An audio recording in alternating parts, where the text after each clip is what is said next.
kita harus menyimaki dengan apa yang terjadi hari ini. Apakah ada sesuatu dengan tujuan rencana Tuhan? Dan di mana ada jemaat Tuhan bilang sama saya, Pak, kapan sih yang namanya pandemi ini dapat selesai? Dan juga ada juga jemaat bilang sama saya, Pak, dengan pandemi ini yang namanya kapan sih yang namanya bisa lantai, Pak? Saya selalu bertanya, saya selalu bilang sama jemaat-jemaat ini bertanya dengan saya, masalahnya jangan kau fokus kepada pandeminya, tetapi di balik pandemi corona ini, COVID ini, ada sesuatu yang besar yang sedang Tuhan persiapkan bagi setiap kita. Artinya jangan belajar fokus kepada COVID-nya, tapi belajar fokus ada sesuatu tujuan Tuhan di balik apa yang terjadi dalam dunia ini, dalam gereja dan juga kepada kita sebagai umat-umat Tuhan. Karena di balik itu semua Tuhan sedang mempersiapkan kita yang besar, katakan amin. Nah, oleh sebab itu saya untuk merenung, untuk menyikapi apa yang saya sampaikan ini, saya berikan tema hari ini berbicara tentang kualitas. Boleh sama-sama katakan? Dan saudaraku, kalau kita berbicara tentang kualitas adalah berbicara tentang sesuatu hal yang intinya adalah bukan bagaimana ketika saudara menghadapi masalah, bukan bagaimana saudara menjalankan Kristen ini, tapi bagaimana saudara bisa meresponi dan reaksi apa yang ketika saudara menghadapi masa yang hadapi. Artinya aktivitas kekristenan kita, kegiatan rohani kita belum tentu untuk menentukan kualitas dalam rohani kekristenan kita. Sekali lagi, aktivitas, kegiatan pelayanan, kegiatan rohani kita belum tentu menentukan kualitas dalam rohani kita. Tetapi menentukan kualitas rohani kita, bagaimana Bapak Ibu Saudara bisa menghadapi masalah, menghadapi tantangan dalam satu proses kehidupan, maka kelihatan ketika kualitas saudara menyimaki, bahkan juga meresponi dan reaksi kekristenan kita bagaimana menghadapi tantangan ini. Ketika berbicara tentang kualitas, kalau kita lihat kualitas saudaraku, bagaimana dengan orang Farisi? Wow, mereka doanya hebat sekali, mereka berpuasanya hebat sekali, mereka berbicara tentang agama, mereka menguasai tentang agama. Tapi pertanyaannya adalah, apakah orang Farisi ini ahli Taurat, orang berkualitas tentang rohani mereka? Oh tidak. Ternyata kelihatan keagamaan. Oleh sebab itu saya katakan, agama itu tujuan orang untuk membangun dari luar ke dalam. Tapi kekristenan bagaimana saudara dan saya membangun dari dalam ini untuk keluar. Paham apa yang saya sampaikan? Ketika kau membangun dari dalam saudara, nah itu menjadi satu reaksi, sehingga ketika kualitas saudara tentukan dengan roh saudara, maka orang akan melihat tentang berbicara bagaimana ada Tuhan yang hebat, Tuhan yang luar biasa yang tinggal bersama saudara saya. Nah, saya ingin mengajak saudara untuk sama-sama kita lihat satu peristiwa yang tidak asing bagi kita. Kita buka dari Injil Yohanes pasal 6. Saudara yang bawa kitab sudah boleh buka Alkitab saudara. Saudara nggak bawa kitab tapi bawa handphone, di handphonemu sudah ada Alkitab. Wah, saudara boleh buka handphone suci saudara. Kayaknya keberatan makan ketupat ya, agak galau sedikit. Ya, ketupat tetangga atau ketupat bikin sendiri. Baik, Injil Yohanes pasal 6 ayat 1. Saudara yang tidak bawa kitab, tidak bawa handphone. Tapi kalau dilakukan survei, lebih banyak dominan orang nggak bawa kitab dibanding orang yang tidak bawa handphone. Betul kan? Satu hari pasangan suami istri dan anaknya pergi ke gereja. Ini cerita benar. Kemudian berjalan hampir sampai tiba di gereja. Tinggal 5 menit lagi. Istrinya bilang suaminya, "Pak, handphone mami ketinggalan." Wes, bilang sayangnya mami. Padahal nama aslinya mami. Lalu kemudian dia bilang sama suaminya, ketinggalan handphone mami. Dia mulai gelisah, resah. Aduh Pak, balik lagi deh Pak. Lalu suaminya berkata, "Mi, tinggal sebentar lagi sampai di gereja. Balik gak? Balik.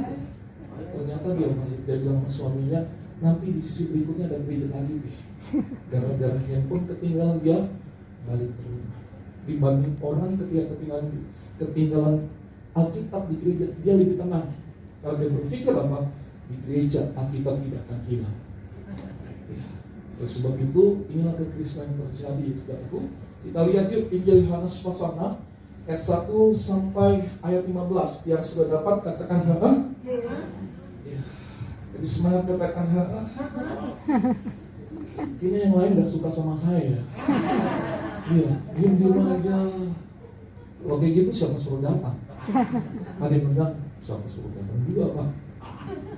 Injil Yohanes pasal 6. Nah, sebenarnya kalau sudah dapatkan, sudah bisa lihat dari komen tentang apa? Baik, Yesus memberikan makan 5.000 orang. 5.000 orang. Saudaraku, maafkan saya tidak membahas tentang berbicara bagaimana Yesus memberikan makan. Saya sangat tahu Yesus memberikan makan, dan saya percaya mujizat Tuhan pasti berlaku bagi setiap kita sebagai orang percaya. Tapi saya menyoroti dalam suatu peristiwa ini adalah berbicara tentang kedua murid Yesus. Berbicara murid Yesus notabene adalah di mana mereka bersama-sama Yesus. Dan kedua, menjadi murid Yesus itu gak gampang. Ada pengakuannya. Salah satu bernama dengan Filipus. Kalau saudara baca di rumah, Yohanes pasal 1, dia mengungkapkan satu ikrar tentang berbicara tentang iman dia untuk mengikuti Yesus. Sekali lagi ini menarik. Nah, berbicara dengan murid Yesus, mereka selalu menyaksikan mujizat-mujizat Yesus kerjakan. Lalu kemudian mereka selalu mendengarkan firman Tuhan. Dan mereka bersama-sama Yesus. Dan juga mereka yang namanya tidur bersama dengan Yesus. Tapi pertanyaan yang sangat sederhana adalah, di mana? Ini ada yang senang sama saya. Ini speakernya lebih tinggi dari speakernya daripada saya. Bisa saya lanjutkan? Lalu kemudian kedua murid Yesus ini ketika bersama-sama dengan Yesus, mereka melihat mujizat Yesus, mereka melihat sesuatu yang Yesus lakukan, bahkan mereka selalu bersama Yesus mendengarkan firman Tuhan. Tapi kita lihat kedua murid Yesus ini, pertanyaannya sangat sederhana. Jangan-jangan kita selama ini menjadi orang Kristen, kita salah satu murid yang akan kita bahas ini. Jangan-jangan kita sebagai orang Kristen berdasarkan kekristenan kita sedang menjalankan agama kekristenan kita. Tanpa kita sadari adalah ada sesuatu yang membuat kita tidak mengerti. Saya tadi pagi berbicara di Grandmo adalah kita evaluasi sepanjang yang namanya dalam pandemi ini. Sudah setahun lebih kita menjalankan pandemi. Pertanyaannya sangat sederhana, apakah di masa pandemi ini kita bertumbuh kan? Sekali lagi, apakah di masa-masa sukar ini, di masa-masa sulit ini, di masa-masa dikarenakan dengan yang namanya COVID ini, kita bertumbuh gak? Rohani kita sehat gak?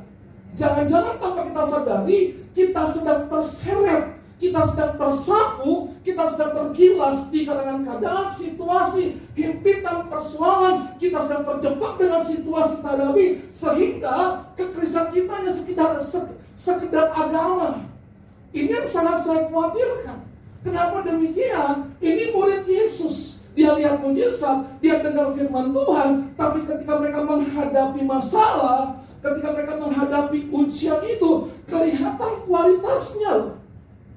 Makanya tadi awal saya bilang, aktivitas kegiatan rohani, bahkan pelayanan tidak menentukan kualitas dengan rohani tersebut orang itu. Bisa saja orang itu melayani luar biasa dahsyatnya. Tapi pertanyaannya, kualitas yang menurut dengan apa yang dikatakan firman Tuhan. Jangan-jangan cuma melakukan pekerjaan Tuhan. Mengerti apa dimaksud dengan pekerjaan Tuhan? Ya ada waktunya, jam segini ya saya layani. Kalau nggak ada jam segini ya saya pulang. Nanti sesi terakhir nggak ada lagi pulang. Ada orang lagi ketika berbicara, ya udah apa, sekian aja, nanti bagian lain. Tanpa kita sadari, kita sedang melakukan pekerjaan, bukan berbicara tentang melayani. Atau dengan skupnya, ketika bagian melihat, ya tugas saya sebagai mel, Pak, tugas saya sebagai pemain musik, Pak. Ketika melihat sampah yang namanya bekas perjamuan kudus, orang itu diamkan saja. Lalu berkata, itu bukan bagian saya, tapi bagian orang yang akan bereskan itu. Nah, pertanyaan sangat sederhana, tanpa disadari dia sedang melakukan pekerjaan Tuhan, bukan sedang melakukan pelayanan Tuhan. Yang boleh senang boleh katakan, yuk kita baca sama-sama biar kita cepat pulang. Baik, sesudah itu Yesus berangkat ke seberang danau Galilea, yaitu Tiberias. Perhatikan ayat 2. Orang banyak berbondong-bondong, garis bawahi. Kalau Bapak Ibu Saudara pelajari Matius, Markus, Lukas, bahkan Yohanes, saudara akan menemukan ketika Yesus sedang melayani, banyak orang berbondong-bondong, banyak orang berkerumun untuk ikut Yesus. Tapi boleh kita lihat peristiwa ketika Yesus mengalami penderitaan. Di manakah mereka ini?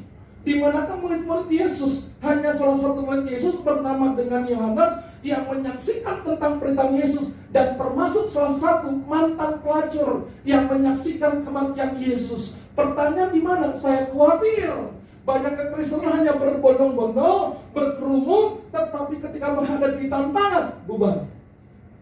Tapi maafkan saya, bukan Kristen di sini, tapi di Suriah. Kebetulan di Suriah ada ibadah di sini juga. Ya sama aja deh. Perhatikan orang banyak berbondong-bondong mengikuti yang garis bawahi. Mereka mengikuti Yesus. Karena apa?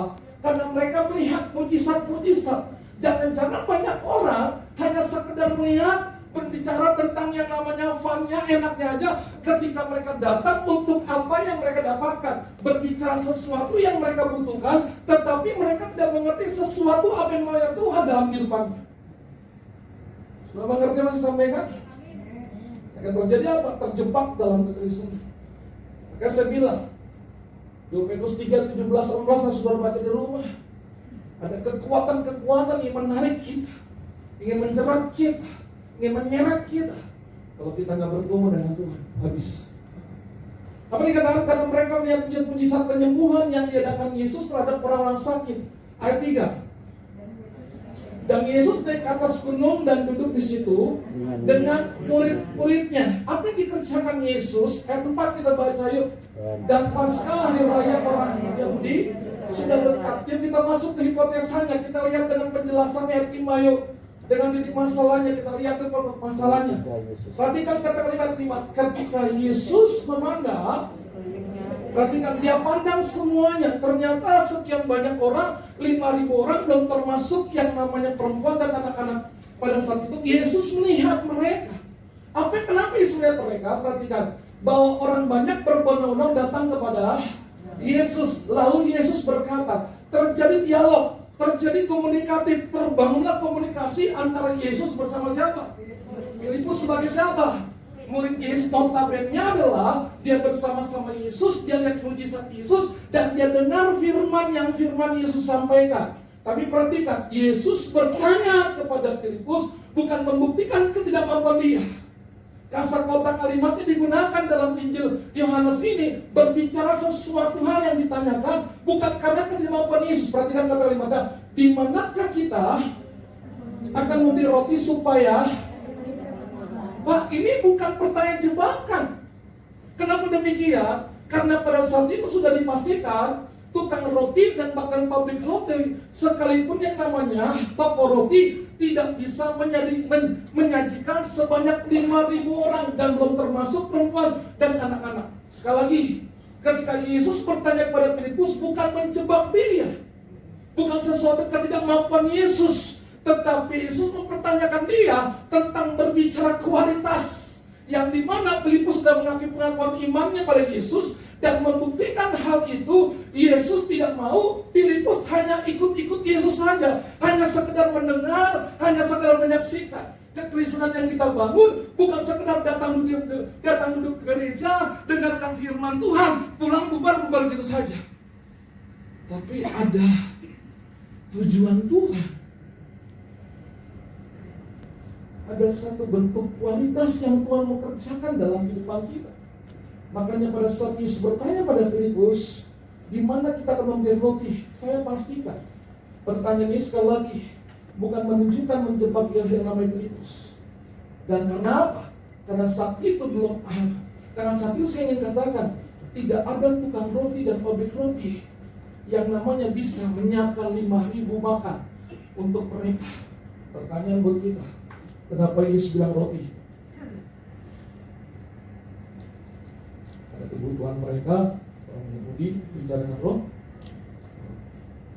Kalau kita orang Timur, kalau udah makan roti sebakul, belum aku yang namanya makan. Betul? Udah makan? Belum. Ada 5 potong roti dimakan. Ini berbicara kebutuhan yang mereka perlukan. Yuk kita masuk dengan persoalannya. Hal itu dikatakan, kata siapa? Yesus untuk bahasa Indonesianya, Lembaga Alkitab Indonesia kadang-kadang menerjemahkan tentang berbicara dengan bahasa yang digunakan sangat prematur ya, sangat miskin. Karena berbicara dengan pencobaan ini, Yesus tidak pernah mencobai kita, tapi berbicara menguji, sama-sama katakan menguji. Hal itu dikatakan Yesus untuk menguji. Boleh lihat saya sebentar? Sekalipun saya kurang ganteng. Ya. Pertanyaan, kenapa Yesus menguji Filipus? Apakah Yesus kurang percaya? Apakah Yesus kurang kerjaan? Ada yang bisa jawab? Saya traktir ketupat sayur. Kenapa Yesus ingin menguji Filipus? Seperti tadi saya katakan, Yesus tidak mau Filipus cuma berbicara label sebagai murid. Yesus tidak mau Filipus hanya melihat nonton tentang apa yang Yesus kerja. Tapi di situ Yesus ingin menguji apakah benar-benar dia murid yang berkualitas. Terkadang kita menghadapi yang namanya uji untuk membuktikan apa? Sebenarnya sederhana. Untuk membuktikan sebenarnya di dalam kita ada Tuhan atau tidak. Setuju? Sebenarnya sederhana bagi kita. Ketika sudah menghadapi tantangan, pergumulan, situasi yang tidak pernah kau bayangkan terjadi dalam kehidupanmu, engkau sudah rencanakan sesuatu yang baik, ternyata ketika perjalanan waktu berubah semua dan menjadikan satu hal kejadian dalam kehidupanmu. Sederhana untuk menentukan sebenarnya di dalam kita ada Tuhan atau tidak. Maka dari itu apa dikatakan Yesus kepada Filipus, hal itu dikatakan untuk menguji dia sebab ia sendiri tahu apa yang hendak dilakukannya. Perhatikan kata kalimat menarik. Sebab hal itu dapat dikatakan Yesus bisa melakukannya. Yesus bisa memberi makan 5.000 orang. Yesus sanggup untuk melakukan sesuatu hal. Tetapi di balik itu Tuhan sedang melihat sejauh mana kapasitas kualitas yang dimiliki oleh Filipus. Kita lihat jawaban Filipus sebagai murid Yesus. Jangan-jangan kita ada, sekali lagi, jangan-jangan kita berada posisi kita seperti dengan Filipus. Walaupun kita sebagai murid Yesus, walaupun kita sebagai orang Kristen rajin beribadah, jangan-jangan kita seperti Filipus di Bapak Ibu sekarang. Apa dikatakan? Jawab Filipus kepada Yesus, Sus. Maksudnya Yesus. Perhatikan kata kalimat roti seharga 200 dinar. Perhatikan. Pertanyaan buat kita, kenapa Filipus langsung bermain angka? Kenapa yang Filipus langsung bermain dengan analogi dia? Bukan berarti tidak boleh menggunakan akal pikiran. Tapi pertanyaan sangat sederhana, bukankah Filipus yang namanya bersama-sama dengan Yesus? Tapi dengan hal ini, seorang Filipus kelihatan kualitasnya. Ketika menghadapi ujian itu, Yesus bertanya bagaimana kita memberikan makan pada mereka. Mereka lapar, bukan saja mereka mengikuti Yesus secara rohani, tapi mereka juga perlu makanan. Maka terbukti kualitas yang dimiliki Filipus. Perhatikan, roti seharga 200 dinar. Dinar merupakan mata uang Romawi pada saat itu. Satu dinar itu ukuran orang satu hari bekerja. Ketika saya mencoba untuk kalkulasikan saudaraku, untuk mendapatkan 200 dinar itu harus bekerja selama 6 sampai 7 bulan. Artinya dengan sangat sederhana, ketika Filipus menghadapi ujian itu, dia berkata, roti seharga 200 dinar tidak akan cukup untuk mereka ini, sekalipun masing-masing mendapat sepotong kecil. Sudah bisa bayangkan itu? Kalau orang pada saat itu besarnya seperti saya, cuman yang namanya, mohon maaf, motorin gigi Pak. Karena kita punya apa? Hanya sepotong kecil. Cuma nyangkutnya sampai sini doang nih. Artinya dapat saya simpulkan ayat 5 dan 7, ketika Yesus ingin menghadapi sesuatu hal kepada yang namanya Filipus, membuktikan kualitasnya, ternyata kualitas Filipus terbukti. Terbuktinya apa? Ternyata kualitas Filipus ketika berbicara imannya, dia bersama Yesus, imannya tidak menghasilkan jalan keluar. Sampai sini sudah mengerti apa yang saya sampaikan? Ternyata terbukti ketika menghadapi tantangan hidup itu, seorang Filipus sedang bermain dengan analogi dia. Dia berbicara secara ilmiah, dia sedang hitung-hitungan, dia sedang kalkulasikan untung ruginya. Dia mulai menggunakan parameter dia untuk memberikan makan pada mereka sekitar dengan 200 dinar. Artinya untuk menghasilkan 200 dinar itu diperlukan bekerja 6 sampai 7 bulan. Dan saya pastikan iman yang dimiliki Filipus tidak menghasilkan jalan keluar yang dibutuhkan Yesus. Kita mencoba untuk menarik dalam situasi ini dalam kehidupan kita. Terkadang kita sedang diperhadapkan dengan pilihan-pilihan. Sisi lain, seperti yang saya katakan, kadang-kadang sekarang berbeda ya. Ketika kita berbicara, percaya Jangan takut, ada kuasa Tuhan. Jangan kau takut dengan keadaan situasi ini. Iya sih Pak Pendeta, tapi juga harus punya hikmat. Kecenderungan hari-hari umat-umat Tuhan lebih bermain dengan yang namanya di level aman, nyaman. Sudah mengerti dengan sifat dengan aman. Ketika melangkah ke tempat ini, wah terlalu mengambil risiko. Lebih baik saya berada di tengah-tengah. Terkadang juga ketika mengambil keputusan, ketika mengalami sakit, dan sudah ditentukan berbicara tentang suatu vonis. Dan ketika vonis ini menentukan buat kita yang mana harus kita ambil. Berbicara tentang kuasa Tuhan, atau kita sedang bermain satu dilematis. Artinya apa? Dengan sisi lain kita sedang berjalan di tengah-tengah simak. Yang ini gak apa-apa, yang ini sama. Ya udah Pak, jalan sama-sama. Tanpa kita sadari, kita adalah orang-orang bimbang di hadapan Tuhan. Terkadang menghadapi situasi ekonomi, kesulitan, kehilangan pekerjaan, kita diperhadapkan tentang berbicara dengan keuangan. Sisi lain dunia sedang menawarkan hal-hal yang sifatnya pinjaman, yang namanya tanpa BPKB dan sebagainya. Dunia menawarkan sesuatu buat kita. Tanpa kita sadar, kita sedang terjebak dengan apa yang kita ambil.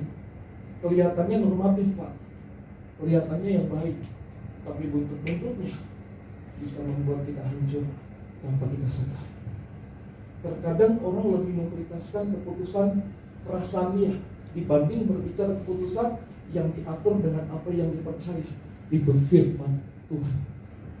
Maaf ya, saya berbicara seperti ini. Hidup saya dari nol, bukan saja pom bensin dari nol ya Pak. Menjalankan kehidupan ini, maaf, kalau sudah mengenal saya, hari Ibu Tina sini. Dari jauh saya lihat termasuk yang namanya gereja.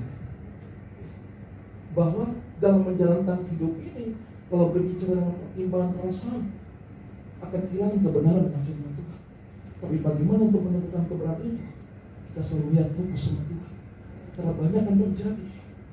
Dan ketika itu terjadi, spekulatif masuk, seakan-akan kelihatan rohani.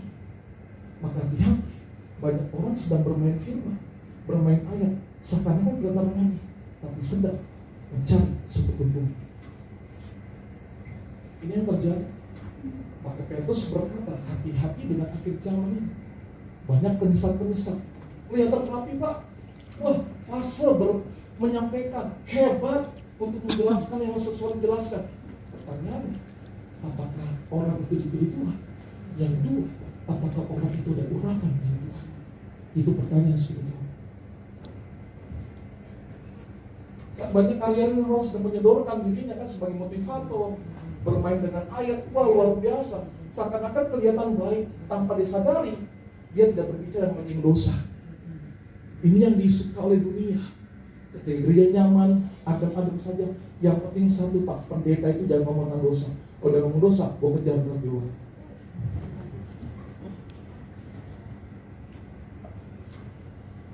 Sarga dosa. Singkat cerita, kualitas seorang bernama Filipus kelihatan. Ternyata kedekatan dia sama Yesus, kebersamaan dia dan Yesus tidak menentukan kualitas orang. Jangan bilang saudara saya pakai jas, pakai dasi. Kalau saudara berkata ini hamba Tuhan yang biasa, waduh, dahsyat. Jangan terkeju. Tapi bagaimana hamba Tuhan ketika hidup dengan firman Tuhan? Kayaknya nggak enak dia katanya. Amin. Inilah saya katanya. Saya nggak peduli. Hidup saya ditentukan bukan perkataan manusia, tapi hidup saya ditentukan dengan firman Tuhan. Ada lagu yang berkata burung di udara dipihak. Sudah jangan takut akan hadapi hidup ini. Sekalipun kau sedang di titik terendah, suatu saat Tuhan akan angkat saudara. Saudara sedang dibawa sama Tuhan untuk menikmati musim demi musim. Perjalananmu dinikmati sama Tuhan. Engkau menikmati perjalanan sama Tuhan. Terkadang dalam perjalanan itu kita ngeluh. Aduh Tuhan macet Tuhan. Aduh Tuhan yang namanya jalannya berbatu-batu banget. Aduh Tuhan ada jalan namanya pintas ke sana. Kenapa ambil jauh dulu? Terkadang Kau sedang membawa kita untuk kita menyadari kita bersama dengan Tuhan menjalankan hidup ini. Tujuannya agar Tuhan merubah hati kita. Terkadang orang yang merubah masalahnya dengan baik, gak salah. Tapi Tuhan ketika kita ada masalah, Tuhan ingin merubah hati kita. Amin. Agak-agak sedikit amin ya. Kita lihat murid Yesus salah satunya. Ayat 8 kita baca. 8. Waduh, contekan saya jatuh. Nampak nih guru. Saudara bilang sama saya, pendeta, Alkitabnya tebal banget tuh pendeta. Iya. Dia dibaca. Sudah tebal banget. Kalau nggak dibaca tipis. Apalagi kalau diketik. Apalagi kalau diketik nggak dibaca. Seorang dari murid-muridnya siapa? Andreas, saudara Simon Petrus berkata kepadanya, pertanyaannya Bapak Ibu Saudara, ini orang kepo banget nih. Yang ditanyakan yang namanya Filipus, kenapa Andreas yang namanya meresponi dan mengambil satu tindakan dia ketika yang dikatakan bahwa Filipus tidak menghasilkan jalan keluar ketika Yesus ingin bertanya pada Filipus. Kita lihat murid satu ini, menarik. Jangan-jangan kita ada dalam posisi murid bernama Andreas. Pada saat ketika Andreas berkata, dia berkata seorang dari muridnya yaitu Andreas, saudara Simon Petrus berkata kepada Yesus, Sus, ayat 9. Apa yang dikatakan di sini ada seorang anak. Pak, ini ukuran anak ini ukuran 12 tahun ke bawah. Yang kegiatannya mengikuti tentang berbicara dengan aktivitas Yesus, kegiatannya dia ikut-ikut nih. Disebut dengan kenapa demikian? Karena saya pelajari dengan ensiklopedia, maka saya menemukan apa yang dikatakan. Dia mempunyai 5 roti jelai. Jelai ini adalah komposisi yang sangat sederhana. Kualitasnya terbaru, namanya makanan anak-anak. Anak-anak dikasih sekian ya makannya seperti itu. Nah apa dikatakan? Dia bawa ikan, Pak. Roti yang dibawa dia bukan roti Pareto. Minta maaf ikan ya. Waduh, saya menyampaikan sponsor lagi. Ikan yang dibawa dia bukan ikan yang namanya ikan nila atau ikan yang patin, tapi ikan diawetkan. Kenapa diawetkan? Karena dia ikut Yesus berhari-hari. Tapi pertanyaan sangat sederhana menarik. Di mana seorang Andreas dia menyatakan itu pada Yesus, dia mengenal pribadi Yesus, dia memahami tentang karakter Kristus. Oleh sebab itu dikatakan di anak ini dari roti dulu. Secara tentang akal pikiran, secara pengetahuan nggak bisa untuk memberikan makan kepada 5.000 orang. Tapi kelihatan kualitas seorang Andreas. Sekalipun dia tidak tahu, tapi dia menyadari ketika hal ini dibawa sama Yesus dan dia tahu bahwa Yesus bisa merubah itu. Yang tidak mungkin bagi Andreas, itu yang Tuhan lakukan bisa terjadi. Ini menarik dalam kehidupan kita.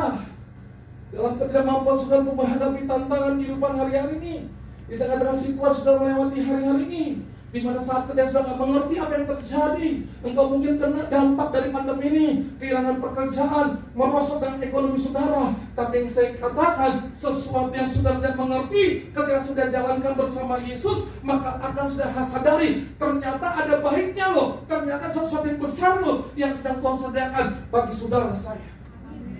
Gak apa-apa, gak bilang amin. Ya. Ini saya salah khotbah ya. Wajah-wajah Bapak Ibu jemaat Iblis rapotan gak punya masalah nih kelihatan. Ini wajahnya berkat semua nih. Ini sudah masih suasana THR ya. Apa yang dikatakan seorang anak menjadi 5 roti 2 itu. Perhatikan kata kalimat yang terkati saya. Tetapi apa artinya untuk sebanyak itu? Kapasitas yang dimiliki Andreas menyadari dia terbatas. Tapi dengan keterbatasan dia tahu ada sesuatu yang besar. Dia tahu ada sesuatu yang hebat. Siapakah dia? Adalah Yesus. Ketika menyadari kualitas dia, dan ketika dia sodorkan itu sama Yesus, sesuatu yang gak mungkin bagi dia. Tapi dia menyadari orang itu bisa merubahnya. Ketika Bapak bisa menyadari ada yang hebat, ada yang besar dalam kehidupan, di mana hari-hari Tuhan sedang mempertontonkan, Tuhan sedang menunjukkan pada saudara hal-hal yang besar, di mana dunia mencoba untuk menghalangi itu, di mana kerajaan kegelapan ingin mencoba menebarkan tentang kegelapan, kekuatan cemasan. Tapi saya katakan, kebenaran kerajaan surga ini akan dibuktikan berjalan dengan waktu. Ketika engkau hidup dengan berkualitas, engkau berjalan dengan iman, engkau akan merasakan sesuatu yang tidak pernah kau pikirkan. Tuhan sediakan bagi saudara. Katakan amin. Amin. Apa dikatakan? Apa artinya? Hebat dia. Yang terpenting adalah Andreas dia menyodorkan dulu. Dia mengambil satu tindakan yang Tuhan mau dalam kehidupan kita. Bagaimana kita bertindak? Urusan ketika kita bertindak, urusan sesuatu yang namanya Tuhan lakukan, itu urusan Tuhan. Tapi bagaimana kita mengambil bagian kita? Maka ketika Tuhan melihat satu bagian kau ambil, maka situlah ada pekerjaan yang sempurna. Kenapa? Karena kerjasama antara Tuhan dengan kita. Tuhan yang melakukan sesuatu, ada hubungan yang erat dengan kita. Ketika kita tidak, ketika kita diam, maka hal sesuatu yang satu tidak akan terjadi. Tapi ketika kita bergerak dengan iman, kita bertendang, kita bertindak, maka sesuatu besar itu akan bekerja yang sempurna bagi saudara dan saya. Yuk kita lihat ayat 11 yuk. Ayat 11. Kita lihat ayat 11. Bersama-sama kita baca.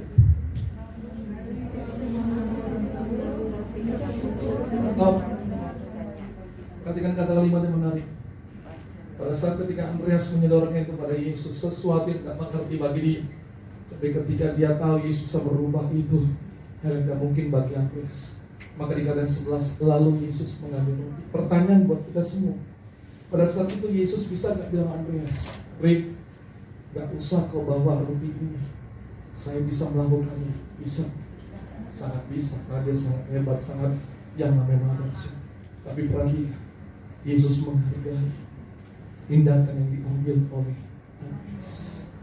Yesus menghargai sikap yang dilakukan Andreas, sekalipun itu tidak ternilai, sekalipun dengan 5 roti dan 2 ikan, caranya bagaimana untuk memberikan makan. Tetapi Yesus mengambil langkah dengan cara menghargai apa yang dilakukan keputusan Andreas.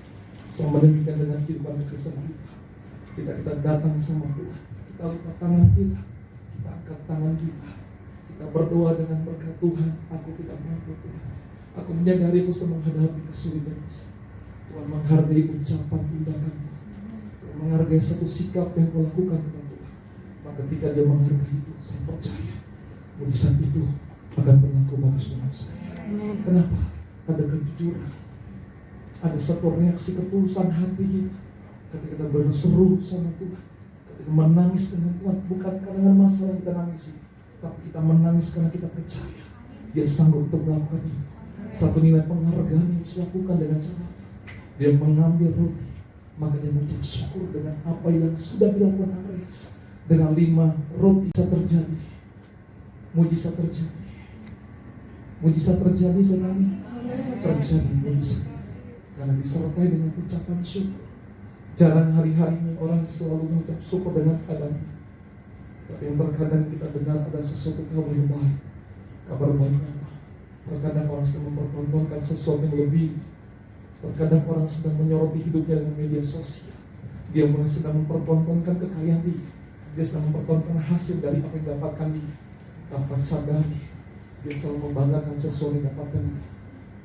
Ketika kita belajar untuk mengucap syukur dengan keadaan kita, mengucap syukur dengan situasi kita ada, saya percaya di situ ada letak kekuatan yang Tuhan berikan. Saya percaya di situ ada letak pengharapan kita yang kuat. Hal yang pengharapan kita bangun berdasarkan apa? Karena kita tahu bersama dengan dia bisa melakukan sesuatu hal yang besar, sesuatu yang tak mungkin kita kerjakan, dan dia kerjakan untuk memberikan suatu kepastian bagi saudara dan saya. Maka kalimat ini berkata, lalu Yesus mengambil roti dan mengucap syukur. Ada kemampuan ini membuktikan untuk kita kembali diingatkan untuk selalu senantiasa mengucap syukur. Ketika kau belajar mengucap syukur, engkau akan menemukan tentang berbicara bukan saja kekuatan yang Tuhan berikan, tapi kau melihat bagaimana Tuhan menyediakan hal-hal yang tak kau duga dan menjadi satu kepastian bagi saudara dan saya. Saya tutup dengan ayat ini. Saya akan main musik, kita nanti berdiri. Yang ada di ruangan ini, yang di belakang saya sebelah ruangan, kita sama-sama berdiri. Saya tutup dengan ayat 12-13. Ayat 12 dan 13. Yuk kita nanti berdiri. Mau pulang apa enggak? Oh iya, udah kelamaan duduk sih ya. Ya.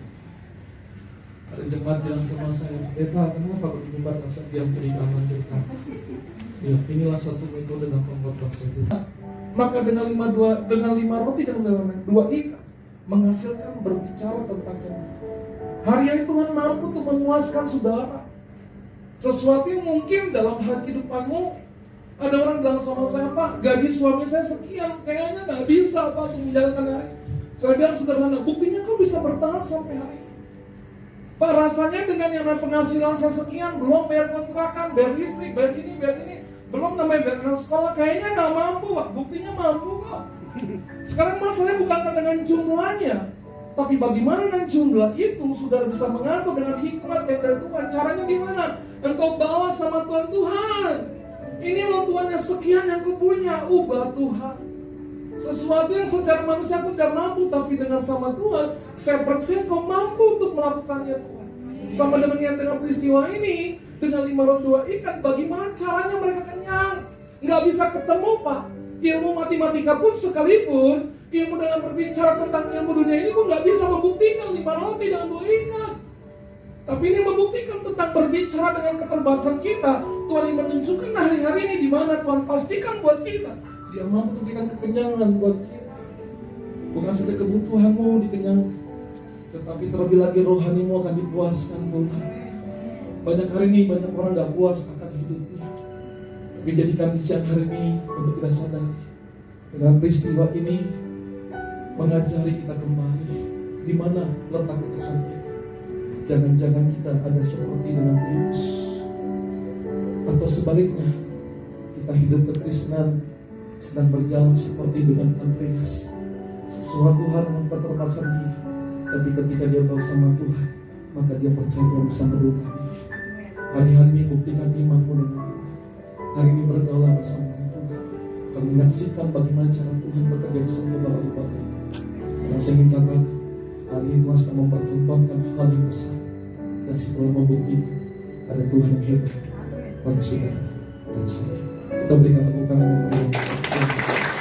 Perintahkan aku jadikan sebuah respon untuk kau renungkan firman yang telah kau dengar di sini. Ya Roh Kudus, tamatkan firman dari Bapak Ibu dan anak muda-mudi dengarkan sini. Karena hari-hari Tuhan sedang membutuhkan kualitas dengan kehidupan rohani.